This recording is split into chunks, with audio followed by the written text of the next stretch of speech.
জি, ওয়ালাইকুম আসসালাম রহমতুল্লাহ। স্যার কেমন আছেন এখন? জি, আলহামদুলিল্লাহ। আলহামদুলিল্লাহ।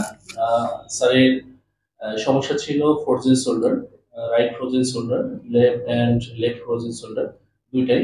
রাইট ফ্রোজেন শোল্ডার ভালো হয়ে গেছে, কিন্তু লেফট ফ্রোজেন শোল্ডার প্রবলেমটা রয়েই গেছে। সো ওনার হিস্ট্রি আছে ডায়াবেটিস মেলাইটাস, এর পাশাপাশি এসটিএন আছে। সো আমরা জানবো ওনার কাছ থেকে যে ওনার কোন কন্ডিশনে এসেছিল এবং এখন কোন স্টেজে আছে। জাস্ট এটা ওনার মুখ থেকে শুনবো। স্যার একটু বলবেন প্লিজ।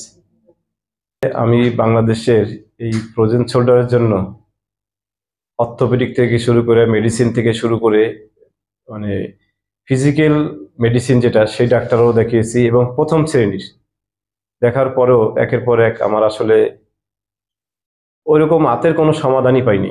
সাময়িক ব্যথার ওষুধ দেন, ব্যথার ওষুধ খাই, খাওয়ার পরে আসলে দেখা গেছে একটু ভালো হয়েছে, মনে হয় যে আমি মনে হয় ভালো হয়ে গেলাম।